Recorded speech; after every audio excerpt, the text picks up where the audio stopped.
Hi friends, Moto Plus YouTube ఛానల్కి స్వాగతం. నేను జస్ట్ కొద్దిసేపటి క్రితమే మన తెలుగు బ్రదర్స్ది వీడియో చూడటం అనేటువంటిది జరిగింది. దాన్ని చూసిన తర్వాత నాకు నవ్వాలో, అసలు నోటితో నవ్వాలో లేకపోతే ఎట్లా నవ్వాలో అర్థం కాకుండా ఉన్నది. 20 లక్షల మంది పైచీలకు సబ్స్క్రైబర్స్ ఉన్నారు. 20 లక్షల మంది ట్రేడర్స్ వీళ్ళని ఫాలో అవుతున్నారు. ఒక ధైర్యాన్ని, ఒక ఎంతో ఆదర్శవంతంగా మంచివాళ్ళు అనేటువంటి కోణంలో ప్రొజెక్ట్ చేసుకున్నటువంటి వీళ్ళు ట్రేడింగ్ని మానేస్తున్నాము అని చెప్పేసి, అంటే ట్రేడింగ్ చేయడం ఆపేస్తున్నాము అని చెప్పేసి చెప్పడం చాలా హాస్యాస్పదంగా, చాలా ఆశ్చర్యకరంగా కూడా ఉన్నది అని అనుకుంటున్నాను. ఎందుకంటే స్టాక్ మార్కెట్లో గతంలో వీళ్ళు చాలా రకాలుగా లాభాలు వచ్చినాయి అని చెప్పేసి చూపించారు. ఓకే, లాభాలు అనేటువంటివి వస్తాయి, స్టాక్ మార్కెట్లో నష్టాలు వస్తాయి. ఆ తర్వాత వీళ్ళు నష్టాలు వచ్చినాయి అని చెప్పేసి ఒక 70 లక్షలు ఎంతో నష్టం వచ్చిందని చెప్పేసి చెప్పారు. ఫర్ ఎగ్జాంపుల్గా ఒక ప్రొఫెషనల్ ట్రేడర్గా ఎదిగినటువంటి వాడు 3 నెలల పాటు ట్రేడింగ్ చేసేసి 70 లక్షల రూపాయల నష్టాన్ని మూటగట్టారు అని అంటే వాళ్ళు ఏ పార్టీ ప్రొఫెషనల్ ట్రేడర్స్నో మనం ఒకసారి అర్థం చేసుకోవాలి. మీరు అనుకోవచ్చు ట్రేడింగ్లో లాభ నష్టాలు అనేటువంటివి కామన్ అని అనుకోవచ్చు. వాస్తవమే, లాభాలు వస్తాయి, నష్టాలు వస్తాయి. కానీ వీళ్ళ మెయిన్ క్రైటీరియా ఏంటి? బ్యాంక్ నిఫ్టీలో ట్రేడ్ చేయడమే కదా. ఆప్షన్స్లో ఈక్విటీ జోలికి వాటికి వెళ్ళట్లేదు కదా. సో ఒక కాన్సెప్ట్ ఆఫ్ వ్యూ తోటి బ్యాంక్ నిఫ్టీ ఆప్షన్స్లో ట్రేడ్ అనేటువంటిది చేస్తారు. కాబట్టి వాళ్ళు ఖచ్చితంగా మంత్ ఎండింగ్ కల్లా ప్రాఫిట్లో ఉండాల్సిందే. ఇది వాస్తవం. మీరేమంటున్నారు? ఇంకా ఏం చెప్తున్నారు? మార్కెట్లో అనేటువంటిది ఫుల్ మ్యానిపులేషన్ అనేటువంటిది జరుగుతుంది. బిగ్ ప్లేయర్స్ గేమ్స్ ఆడుతున్నారు. బిగ్ ప్లేయర్స్ ప్రతిరోజు ఆడతారు గేమ్స్. వాళ్ళు ఎక్కడ గేమ్ ఆడతారు అనేటువంటి దాన్ని అండర్స్టాండ్ చేసుకోలేకపోతున్నారు అన్నమాట. మీరు పైపెచ్చు 8 సంవత్సరాల నుంచి స్టాక్ మార్కెట్ జర్నీని కొనసాగిస్తూ ఎంతోమందికి ఆదర్శవంతంగా ఉంటున్నటువంటి మీరు ఇటువంటి అసలు స్టాక్ మార్కెట్ ఏ బేస్తో ప్లే అవుతుంది, ఏ బేస్తో నడుస్తుంది అనేటువంటిది అర్థం చేసుకోలేకపోతున్నారు కదా. మరి బిగ్ ప్లేయర్స్ ఇంతకుముందు మ్యానిపులేషన్ చేయలేదా? ఇప్పుడైనా చేస్తున్నారు. ఏం జరిగింది అని అంటే గత 4 రోజుల నుంచి 5 రోజుల నుంచి ఒక 15-20 డేస్ నుంచి మార్కెట్ అనేటువంటిది అంతు చిక్కని రీతిలో వెళ్తుంది అని అందరూ రిటైల్ ట్రేడర్స్ వీళ్ళంతా కూడా మొత్తం అనుకుంటూ ఉన్నారనమాట. నిజంగా ఎనాలిసిస్ చేయగలిగితే మార్కెట్ అంతు చిక్కని రీతిలో వెళ్ళట్లా, అది వెళ్ళాల్సిన రీతిలోనే వెళ్తుంది. కానీ దాన్ని అండర్స్టాండ్ చేసుకోలేకపోతున్నారు. ఇప్పుడు ఫర్ ఎగ్జాంపుల్గా మ్యానిపులేషన్ లేకుండా, ఫేక్ బ్రేక్అవుట్స్ లేకుండా, లేకపోతే స్టాప్ లాస్ని లిక్విడిటీలో మార్చుకోవడానికి స్టాప్ లాస్ హిట్టింగ్ జరగకుండా మార్కెట్ రోజు ఎప్పుడైనా సరే ఉంటుందా? ఎప్పుడు జరుగుతుంటుంది. ఇప్పుడు జరిగింది, హర్షద్ మెహతా ఉన్నటువంటి సమయంలో జరిగింది, కేడియా ఉన్న సమయంలో జరిగింది, 10 సంవత్సరాల క్రితం జరిగింది, 5 సంవత్సరాల క్రితం జరిగింది, ఇప్పుడు జరుగుతుంది, రేపు జరిగిద్ది, ఎల్లుండి జరిగిద్ది. మ్యానిపులేషన్ జరుగుతుంది కాబట్టి మనం దీన్ని దూరంగా ఉంటాము అని అనుకుంటే ఇంకా ట్రేడర్గా ఎందుకు?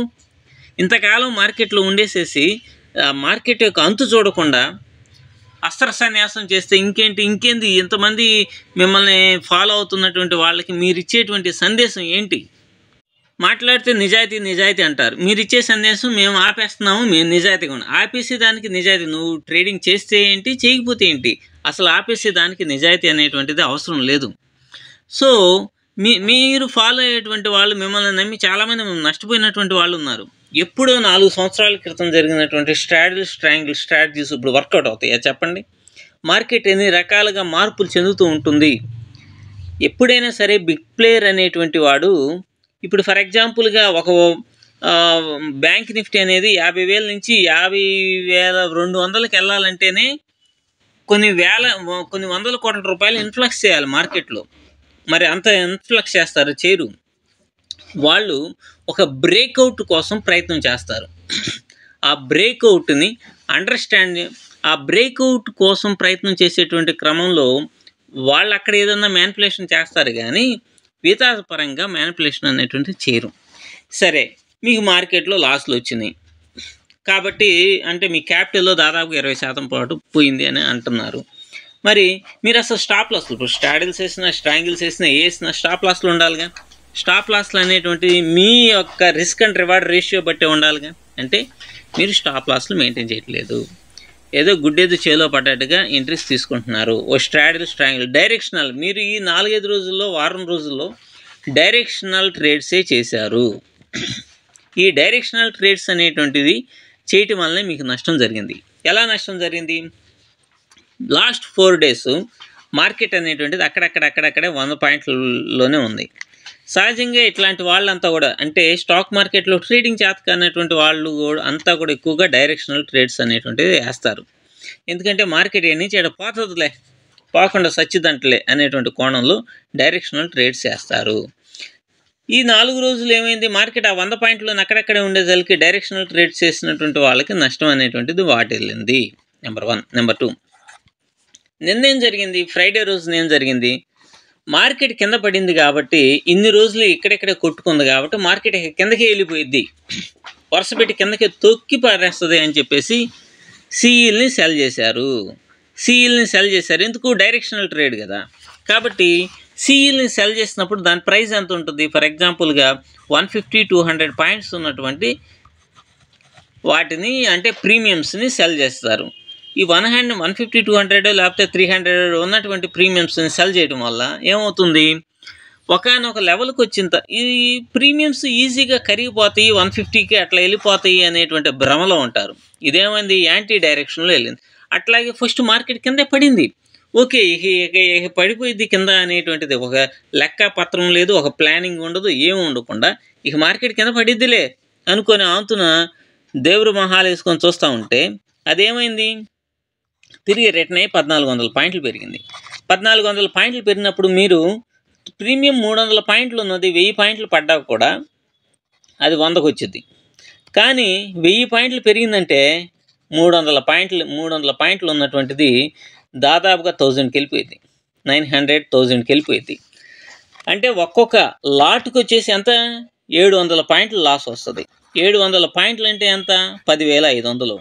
ఒక 1000 లాట్లు వేసి పారేస్తే ఏమవుతుంది? ₹1,00,00,000 లాస్ వస్తుంది. సో ఇదే జరిగింది.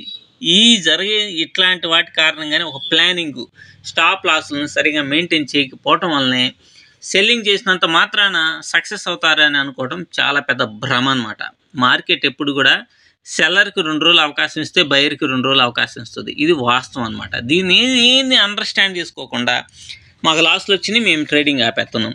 10 మంది దాకా చేశారు వీడియోస్, లాస్ట్లో వచ్చినాయి. పిచ్చగా డబ్బులు ఈ నాలెడ్జ్ లేకుండా ట్రేడ్ చేయడం వల్లనే ఇటువంటి ఉపద్రవాలన్నీ వస్తున్నాయి. మీరు ఏదైనా అనుకోని కాక దీని మీద ఇంకా అవగాహనకి ఇంకా 3-4 వీడియోస్ అనేటువంటిది చేస్తాను. చేసినప్పుడు మీకు ఇంకా ట్రేడర్స్కి అర్థమవుతుంది అనమాట. ఎప్పుడైనా సరే ఎవరిని కూడా బ్లైండ్గా నమ్మవద్దు. అసలు నన్ను అడిగితే మన బ్రదర్స్కి ట్రేడింగ్ రాదు. నేను ఎప్పుడో గతంలోనే చెప్పా, డబ్బులు ఉన్నాయి, రెఫరర్ మనీ వస్తుంది, యూట్యూబ్ ద్వారా లక్షల రూపాయలు వస్తుంది నెలకి, రెఫరర్ అమౌంట్ ఏమైనా కోట్లలో వస్తుంది సంవత్సరానికి. సో దట్ వీళ్ళు ఏమైందంటే ఏదో ఒకటి వేసేసుకొని కూర్చున్నప్పుడు సహజంగానే ప్రాఫిట్స్ అనేవి డబ్బులు ఎక్కువ ఉంటే వస్తూ ఉంటాయి. కానీ ఈ మధ్య కాలంలో డైరెక్షనల్ ట్రేడ్స్ చేయటం, ఒక ప్లానింగ్ అనేటువంటిది ఉండదు. బాగా డబ్బు ఉన్నటువంటి వాళ్ళకి కొని కూర్చుంటారు, లేకపోతే అమ్మి కూర్చుంటారు, ప్రీమియం కరిగిద్ది కదా మనకు వస్తాయిలే అని. అది ఇప్పుడు జరగబోతుండేసరికి గగ్గోలు పెడుతున్నారు, అమ్మో లాస్ట్లో వస్తున్నాయి, అంతా మ్యానిపులేషన్, మార్కెట్లో తొండి జరుగుతుంది, తూచి అని అన్నారు. So this is not right. ఒక పర్ఫెక్ట్ అయినటువంటి, మీరు చూడండి, సుభాష్ ఇష్పానికి ఏమైనా లాస్లు వచ్చినాయా? ఇంట్రాడే హంటర్కి ఏమైనా లాస్లు వచ్చినాయా? లేకపోతే బీపీ ఫైనాన్షియల్కి ఏమైనా లాస్లు వచ్చినాయా? ఈ మార్కెట్లో కూడా లాభాలు తీశారు. కాబట్టి వ్యూ ఉండాలి, విజన్ ఉండాలి, దాని మీకు తగ్గటువంటి ప్లానింగ్ ఉండాలి. అది లేకపోవడం వల్లనే బొక్కలు వస్తున్నాయి. Thank you.